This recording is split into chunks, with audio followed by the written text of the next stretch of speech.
Halo, Assalamualaikum warahmatullahi wabarakatuh.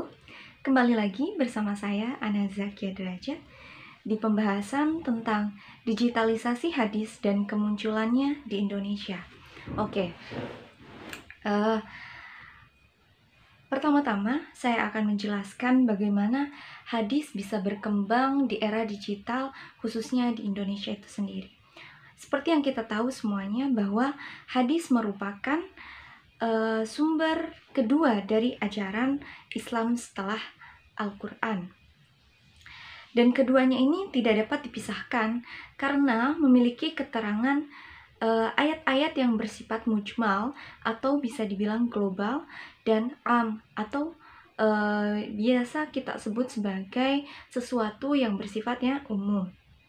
Nah, hadis di sini juga memiliki fungsi dalam hal memberikan penjelasan tentang ayat-ayat Al-Quran.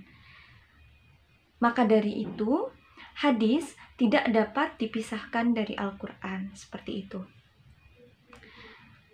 Nah, pada awal abad ke-14 Hijriyah, para ulama hadis mulai membahas mengenai ilmu-ilmu hadis, kemudian dikaitkan dengan perkembangan ilmu pengetahuan modern sebagai dampak dari adanya persentuhan dunia Islam dan dunia Barat. Dan ada beberapa ulama Timur Tengah yang mengkaji tentang permasalahan ini, seperti Al-Qasimi, kemudian Mahmud Al-Tahan, kemudian Abu Suhbah, kemudian Subhi Al-Solih, kemudian ada juga Muhammad Ajaz Al-Khatib dan Azami. Oke, seperti yang kita ketahui bersama bahwa perkembangan teknologi informasi dan komunikasi sangat begitu pesat, khususnya di Indonesia sendiri. Dan hal ini menjadi faktor atau dampak dari adanya penggerakan hati umat Islam untuk memulai mendigitalisasikan hadis, kitab suci, serta buku-buku tentang keagamaan Islam. Nah, contohnya di sini dapat dilihat seperti adanya Al-Quran versi digital ya, yang sudah dilengkapi dengan terjemahnya, kemudian ada soundnya, kemudian dilengkapi juga dengan tafsir yang ditulis oleh mufasir yang terkenal. Begitupun hadis. Dan saat ini hadis pun mulai beranjak didigitalisasikan sesuai dengan perkembangan zamannya. Saya mengutip salah satu jurnal yang ditulis oleh Muhammad Al-Fatih Suryadilaga, yang kebetulan pada semester ini beliau merupakan salah satu dosen saya di program Pasca Sarjana UIN Sunan Kalijaga pada mata kuliah studi hadis. Menurut beliau, kajian dalam studi hadis telah mengalami perkembangan dan berada di tatanan era globalisasi.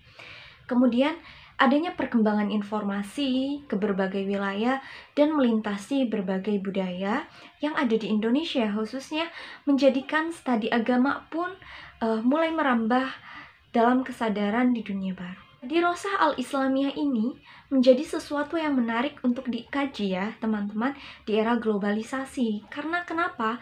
Karena adanya dirosah Islamiyah di era globalisasi ini tentu saja mengalami perkembangan seiring merambahnya arus teknologi di dunia internasional.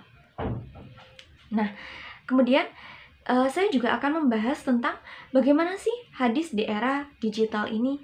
Nah, hadis-hadis di era digital ini bisa kita dapatkan dalam berbagai bentuk atau sudah tersedia di berbagai media massa ya, di internet, kemudian dan lain sebagainya.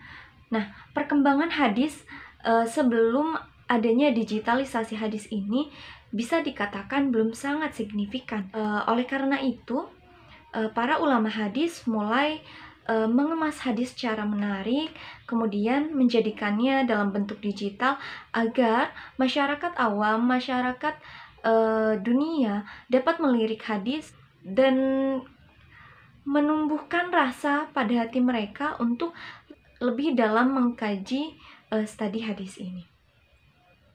Maka dari itu, adanya peranan hadis sebagai sumber ajaran umat Islam itu sendiri, sumber kedua setelah Al-Quran, akan tampak nyata melalui perlibatan hadis dalam berbagai aspek kehidupan dan sebagai solusi untuk memecahkan berbagai problematika sosial selain yang tertulis dalam Al-Quran. Nah, di sini saya mengutip beberapa aplikasi hadis yang sudah digitalisasi, seperti dalam bentuk software ya, seperti Li2 Pustaka, Jawami Al-Kalim, kemudian ada Maktabah Syamilah, kemudian ada juga Al-Jami Al-Hadis An-Nabawi, kemudian ada juga Maktabah Alfiyah Li As-Sunnah An-Nabawiyah. Bagaimana sih kemunculan digitalisasi hadis di Indonesia? Ini sangat menarik sekali ya pembahasan ini. Seperti yang kita ketahui bahwa tersedianya kemudahan dan kebebasan dalam mengakses hadis tidak lagi mengalami kesulitan dengan adanya hadis di era new media ini. Berbagai produk hadis telah muncul dengan beragam model yang bertebaran di dunia maya. Menurut Bapak Al-Fatih Suryadilaga, hadis yang kini merambah di dunia digital ini mengalami beberapa fase yang bisa diklasifikasikan. Pertama, ada pada fase kemunculan hadis dan pembentukannya di masyarakat Islam. Yang kedua yaitu kodifikasi dan penyeleksian riwayat hadis. Fase ketiga yaitu fase penyebaran hadis di berbagai wilayah. Fase keempat yaitu fase tadwin hadis yang mulai pada abad kedua Hijriyah. Fase kelima yaitu fase penyaringan, penjagaan, serta pelengkapan hadis yang dimulai sejak permulaan abad ketiga Hijriyah. Fase keenam yaitu fase pembersihan, penyusunan, penambahan, dan penghimpunan hadis yang dimulai sejak awal abad keempat Hijriyah. Dan fase terakhir adalah fase pensyarahan, penghimpunan, pentarjihan, serta pembahasan hadis yang dilakukan sejak tahun 656 Hijriah hingga saat ini.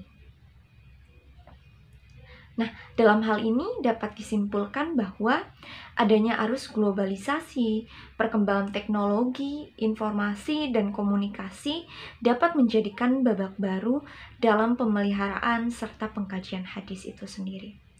Perkembangan hadis yang belum signifikan pada masa lalu menjadikan banyak ilmuwan hadis untuk turut melakukan rebuilding dan menjadikannya sesuatu yang menarik untuk dikaji dengan spirit era new normal atau era digital. Oke, terima kasih. Itu yang dapat saya sampaikan. Kurang lebihnya mohon maaf. Kita akan kembali lagi dalam pembahasan yang lain. See you next time. Wassalamualaikum warahmatullahi wabarakatuh.